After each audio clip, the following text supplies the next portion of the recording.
दादी बोलो बेटा दादी। हाँ बहू, कहीं जा रही हो तुम? अरे हाँ माँ जी, जब मैं अच्छे से तैयार हो रखी हूँ, सैंडल पहन रखी हूँ, पर्स ले रखी हूँ, तो कहीं जा ही रही होंगी ना। इतनी तो अकल होनी चाहिए ना माँ जी। बहू लल्ला को भी लेके जा रही हो क्या अपने साथ? क्यों, मुन्ना ज्यादा भारी लग रहा है? उठाया नहीं जा रहा आपसे? जैसे रोज संभालती हूँ ना, आज भी संभाल लो। मेरा वो कहने का मतलब नहीं था बहू। ठीक है, मैं जा रही हूँ किटी पार्टी में, संभालना लल्ला को और खाना भी टाइम से खिला देना। तो इस तरह से एकता अपनी सास को ऑर्डर देकर चली जाती है किटी पार्टी में। अरे रे रे, मेरा लल्ला क्यों रो रहा है? रुको, अभी दादी लल्ला के लिए हलवा बना के आती है। ये लो, यहाँ पर बैठो। अभी आई दादी मुन्ना के लिए हलवा बना के। ये मेरा मुन्ना हलवा खाएगा। भाभी, ओ भाभी। अरे अरे आओ सुमन, बड़े दिनों बाद दिखी हो। अब आपको तो फुर्सत मिलती नहीं है हमारे घर आने के लिए, इससे अच्छा तो हम ही आपके घर आ जाएं। अरे अरे, ऐसी बात नहीं है। आज फिर लल्ला की मम्मी आपको अकेला छोड़ के चली गई लल्ला के साथ। अरे तू भी ये क्या पूछ रही है सुमन? अरे ये कोई नई बात तो है नहीं, वो तो हमेशा ही चली जाती है। तुझे तो पता ही है ना, आए दिन उसकी किटी पार्टी, ये इसके घर पार्टी, ये उसके घर पार्टी। लेकिन जीजी, आपको एकता को कुछ कहना चाहिए। ऐसे आप अपने सर पे बैठा के नहीं रख सकती उसे। इस तरह घर की सारी जिम्मेदारी भी आप ही उठाते हो। वो आपको अपनी फरमाइशें बताती रहती है और आप उनको पूरे करते रहते हो। दिन भर लल्ला को भी आप ही संभालते हो, फिर भी एकता को जो भी मन में आता है वही बोल देती है। भाभी, ये बिल्कुल भी अच्छा नहीं लगता मुझे। मैं क्या कर सकती हूँ सुमन, अच्छा तो मुझे भी नहीं लगता। हाँ भाभी जी, जब से भैया जी की डेथ हुई है, जब से आपके बेटे बहू ने तो आपको नौकरानी से ज्यादा और कुछ भी नहीं समझा, अपनी माँ भी नहीं। आपको याद है ना भाभी, जब भैया थे तो यही एकता और यही रौनक आपकी कितनी सेवा करते थे। कोई भी छोटे से लेकर बहुत बड़े काम से करने से पहले आपसे पूछते थे वो। हाँ कांता, मुझे सब याद है, मुझे सब दिखाई देता है, पर मैं कर भी क्या सकती हूँ। मुझे कभी कभी रौनक के पापा के ऊपर बहुत गुस्सा आता है। जाना ही था तो मुझे भी लेके अपने साथ चले जाते। किसके भरोसे मुझे छोड़ के गए सुमन? हाँ भाभी, मुझे आपकी हालत देख के बहुत बुरा लगता है। मुझे अच्छे से याद है भाभी, जब भैया थे तो उन्होंने काम वाली भी रखवा रखी थी ताकि मेरी कौशल्या को कुछ काम न करना पड़े। हाँ सुमन, जब तक वो जिंदा थे, जब तक उन्होंने मुझे बहुत सुख दिया है और मुझे हमेशा ये कहते थे कि तुम्हें कभी दुख नहीं दूंगा।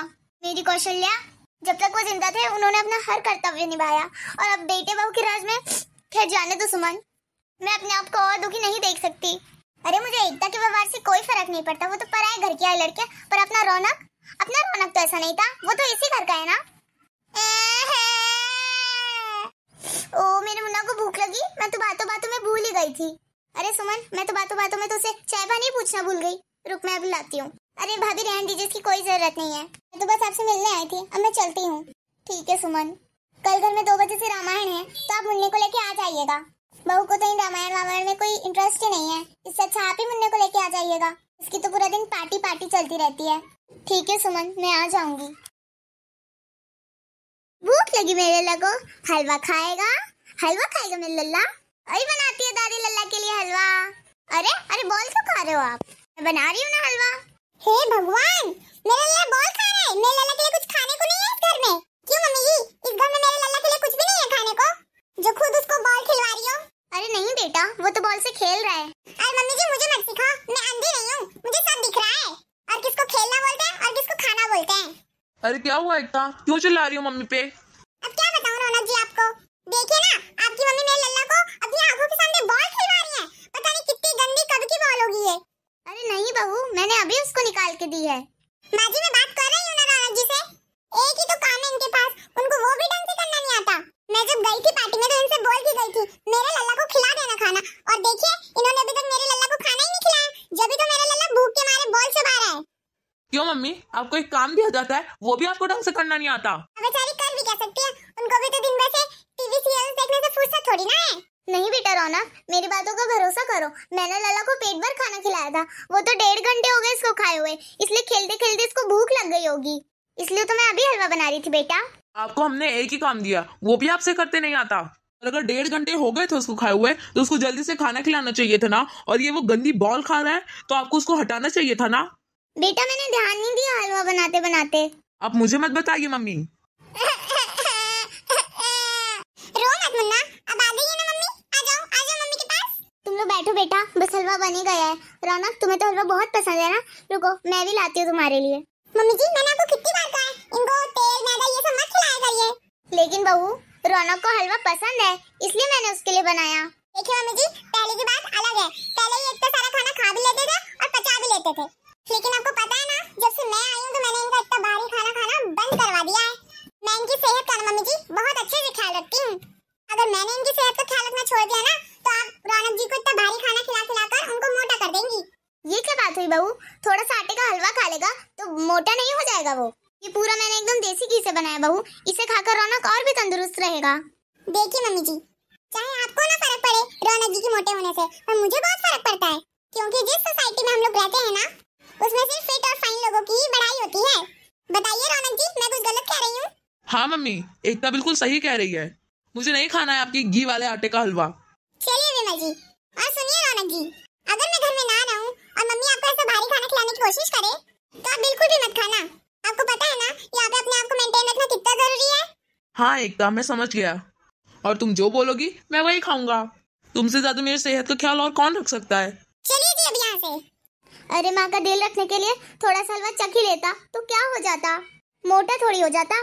यकीन ही नहीं होता ये वही रौनक है जो बचपन में अपनी माँ के आगे पीछे घूमता रहता था और कहता था, माँ प्लीज आटे का हलवा बना दो, माँ प्लीज आटे का हलवा बना दो। और रौनक के पापा मुझे ही चिल्लाते थे, क्यों कौशल्या, बच्चों की जिद पूरी नहीं करती तू? अभी जिद नहीं करेंगे तो क्या बड़े होके जिद करेंगे? सही कहते थे रौनक के पापा। देखिए विमल जी, आपको एकदम फिट रहना है, अपने आप को मेंटेन करना है, वरना हमारी सोसाइटी में क्या इज्जत रह जाएगी। आपको पता है रौनक जी, जो सामने मिसेस शर्मा रहते हैं ना, हाँ जानता हूँ ना मैं। वो दोनों ना अपना खाना डाइट चार्ट के हिसाब से ही खाते हैं, जब भी तो एकदम फिट फाट है। अच्छा, मैं तो कहती हूँ रौनक जी, हमें भी डॉक्टर के पास जाके अपना एक डाइट चार्ट बनवा लेना चाहिए। हाँ हाँ, हम आज ही शाम को चलेंगे डाइट चार्ट बनवाने। अच्छा ठीक है जी।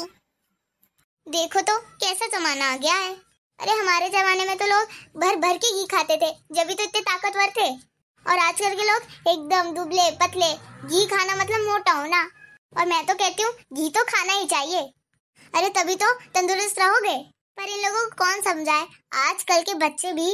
अरे कुछ दिन पहले की ही बात है, मेरे बेटे रौनक को काम करते करते चक्कर आ गए थे, पर ये एकता को तो कुछ फर्क ही नहीं पड़ता। बस इतना फर्क पड़ता है कहीं रौनक मोटा ना हो जाए, सोसाइटी में क्या इज्जत रहेगी।